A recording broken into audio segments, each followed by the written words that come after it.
Las opiniones son libres, los hechos son sagrados. Esto dice un querido amigo mío que, para su desgracia, es periodista. Hoy quisiera exponer algunos hechos y compartir con ustedes algunas opiniones. Rescato de las palabras del secretario Berni el concepto de que acá la discusión académica debe ser sincera. Él dijo desde el corazón, yo agrego con total honestidad intelectual. Y en ese sentido tengo que decir que en las cuestiones de seguridad tengo una posición un poquito crítica. En nuestro ámbito nacional, las cuestiones de seguridad constituyen un déficit que la política le debe al pueblo argentino y la democracia a los ciudadanos. En estos últimos 30 años no existieron políticas consistentes en materia de seguridad, ni que hablar de una política de Estado consensuada por todos los sectores políticos y entonces sostenida en el tiempo.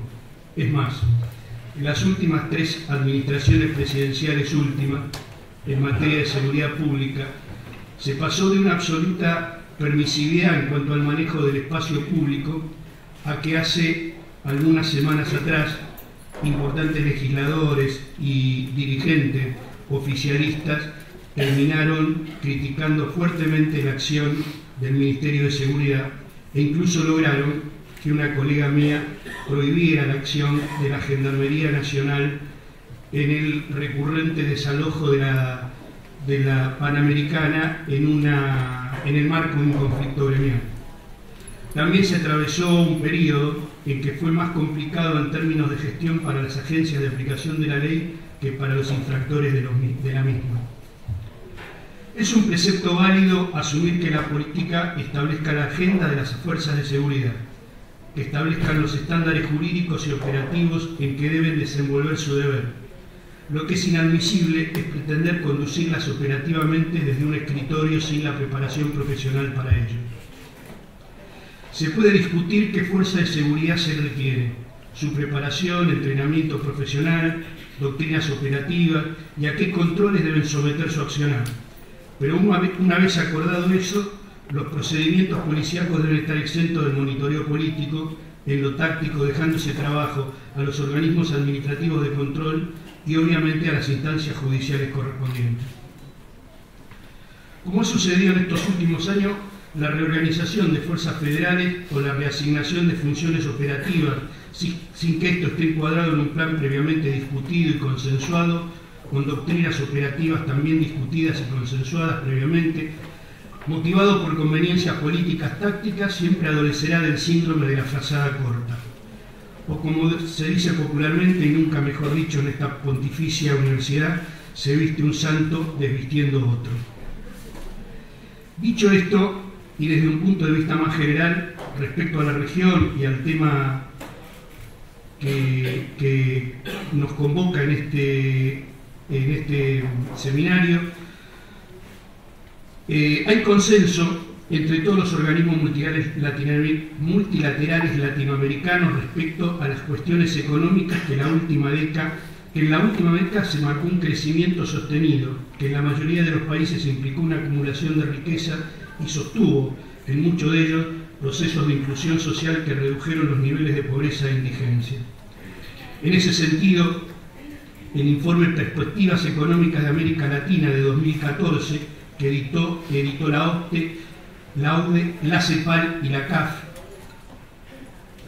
dice: en la década pasada América Latina registró una expansión económica que fue acompañada por importantes avances en materia de reducción de pobreza.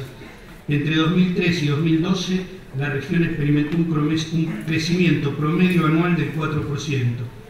Dicho crecimiento se debió principalmente a un escenario internacional favorable. En el Informe Regional de Desarrollo Humano, titulado Seguridad Ciudadana con Rostro Humano, que fue un estudio que se hizo dentro del PNUD, en su capítulo 1 se puede ver que América Latina se encuentra en un momento clave. En los últimos años la región experimentó avances importantes en sus niveles de crecimiento económico, así como en salud, educación y reducción de la pobreza. Esto lo decía el PNUD en 2013. A pesar de estos avances, el desarrollo humano de la región se enfrenta a graves desafíos. América Latina es la región del mundo con mayor desigualdad. En ese contexto, el delito y la violencia constituyen obstáculos graves para el desarrollo humano pleno en América Latina. Sus habitantes lo señalan como problemas prioritarios en las encuestas de opinión pública y en sus constantes demandas a los poderes públicos. Está claro que esa bonanza económica no se tradujo de manera automática en un mejoramiento de otras variables sociales, por ejemplo en el campo de la seguridad, ya que los índices de criminalidad han tendido a incrementarse o a sostenerse año a año. En ese sentido, en la nueva edición del Anuario Brasileño de Seguridad Pública, se da cuenta que la cantidad de homicidios ocurridos en Brasil durante 2013 fue de 53.546 personas, 25.2 cada 100.000 habitantes, un 1.1 mayor que el número registrado en 2012. En la última edición de la revista DEF, de la editorial Taeda, su director, Gustavo Borri, en el artículo editorial titulado Con el futuro en juego, da una serie de datos que están en línea con esta afirmación. Confirma las cifras respecto a Brasil y agrega que México tuvo en 2013 una tasa de 21.5 por cada 10.000 habitantes. Comenta cifras de la OIT en el tema de trata de personas, donde la OIT calcula en 400.000 víctimas de trata en América Latina. Tarifan desde el punto de vista de los beneficios de las redes sociales que cada una de esas personas le reditúa a las redes de trata $30.000 por año, lo que da un monto total de $12.000 millones. Respecto al tráfico y consumo, por ejemplo, en Argentina, lo cito a Gorlis, dice: en cuanto al uso de estupefacientes, según la UNOC, Argentina registra el mayor índice de prevalencia en el consumo de cocaína, con un 2.6 de la población entre 15 y 64 años, seguida por Chile con 2,4 y Uruguay con 1,4. En números absolutos, Argentina es el segundo mercado de cocaína de Sudamérica, con aproximadamente 660.000 consumidores, solo superado por Brasil con aproximadamente 890.000. Respecto al concepto de seguridad ciudadana, claramente esto la academia ha establecido lo que se conoce que es el resguardo de un núcleo duro de derechos individuales, los más centrales, a la vida, la integridad física, el derecho de toda persona a tener una vida digna. Y esto, claro, no significa solo que se vincula al descenso de los índices delictivos, sino la construcción de instrumentos que permitan proteger de manera sistemática la integridad física y material de las personas. Michel Foucault, en su libro El poder, una bestia magnífica, sostiene con mucha ironía que los actuales estados o las posiciones de los estados con respecto a las personas es de garantizarlos. En ese sentido dice: en nuestros días lo que el Estado propone como pacto a la población es: estarán garantizados contra todo lo que pueda ser incertidumbre, accidente, daño o riesgo. ¿Hay delincuentes? Nos vamos a asegurar de enderezarlos y de ejercer una buena vigilancia policial.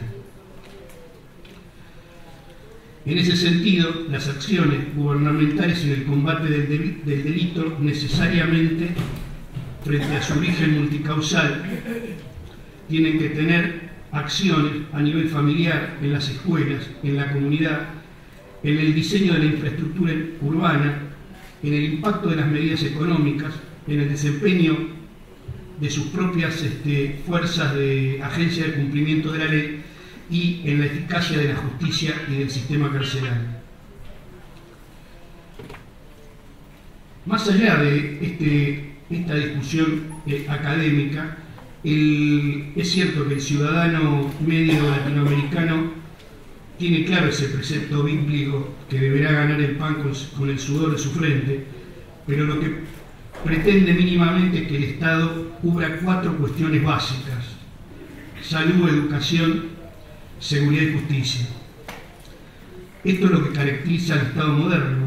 Si lo contraponemos con el medioevo, el hombre que tenía o que ejercía el derecho a la venganza la reasigna al Estado con tal de que el Estado le permita vivir tranquilamente y dirimir sus conflictos con sus pares y con el propio Estado en los tribunales. En el informe 2000, refiriéndose un poco en enlace con esto, digamos, refiriéndose a cómo esto, sobre todo en el área de seguridad, se hace, en el informe del 2012 de la CAF, por una América Latina más segura, dice: para planear, diseñar e implementar estas diversas intervenciones se requiere mejorar la información disponible. Un primer paso básico es obtener mediciones confiables de la incidencia del delito, tanto en los registros administrativos como también en las encuestas de victimización. Pero no solo se requiere generar estadísticas confiables, también es importante que las iniciativas de política pública sean sujetas a monitoreo y evaluaciones que permitan aprender sobre los efectos cuantitativos y cualitativos de los programas. En Argentina, uno antes, cuando hacía esta reflexión, decía por lo que nos ha pasado hace poco. La verdad que ya 30 años no es poco, pero por lo que ha pasado, hay ciertos resquemores por estas cuestiones de la información y la inteligencia. Se la devalúa, se la minimiza, se la sectariza, y lo peor de todo es que en realidad no hay ningún tipo de posibilidad de tener algún tipo de éxito en implementar políticas de seguridad ciudadanas democráticas sin una adecuada red de recolección de información y de evaluación de inteligencia criminal. Dos breves ejemplos muy chiquitos.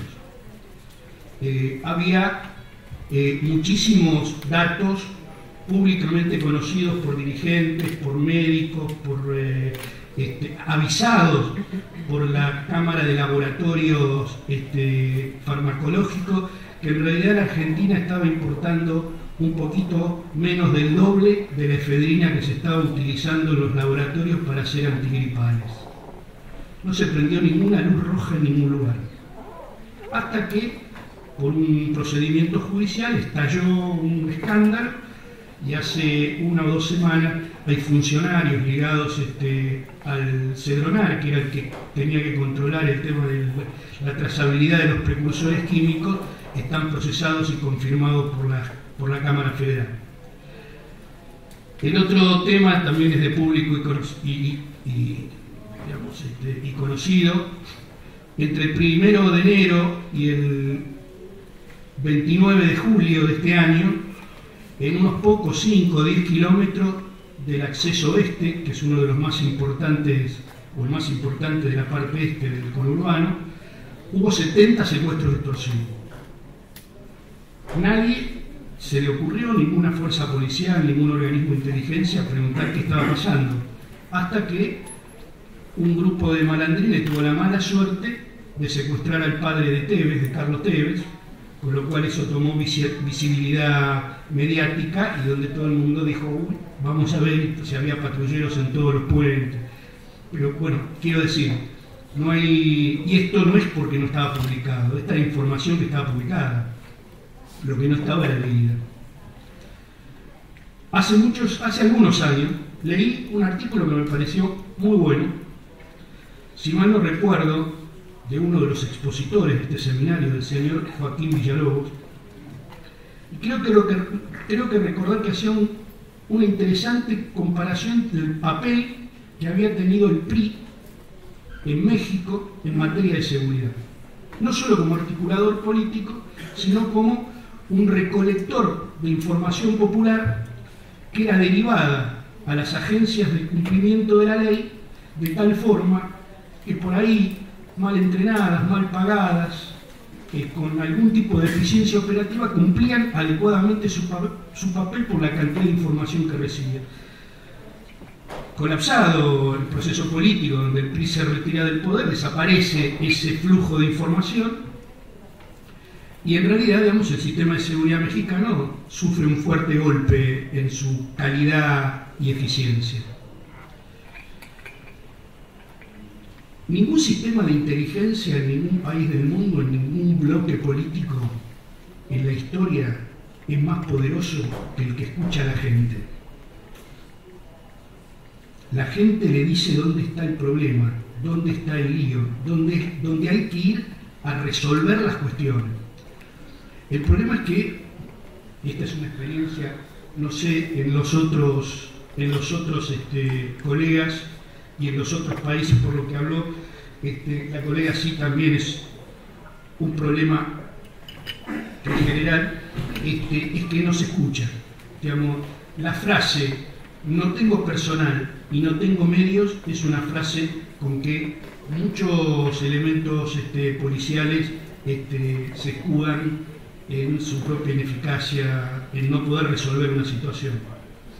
Hoy no existen organismos o espacios de análisis que procesen en forma coherente y bajo un plan de trabajo preestablecido las innumerables informaciones disponibles y donde la gran mayoría de ellas ya han sido publicadas y que dan cuenta del verdadero y real mapa de la inseguridad. Para concluir, 2 o 3 cositas. Transparencia, eficiencia y gestión deben ser 3 ejes desde donde se deben debatir y consensuar las políticas públicas de seguridad, con la finalidad de llegar a tener en la materia una política de Estado sustentable en el tiempo. Para lograr ese objetivo es necesario dialogar con los actores relevantes: dirigentes políticos, legisladores, académicos, integrantes de las agencias federales de seguridad y miembros de los ministerios públicos, fiscal, de la defensa y del Poder Judicial. Para que este proceso llegue a buen puerto se requiere diálogo, inteligencia, buena fe, desinterés personal, porque algunas decisiones serán difíciles de tomar y sobre todo difíciles de sostener, pero sobre todo lo que más se necesita es una inquebrantable decisión política. Muchas gracias.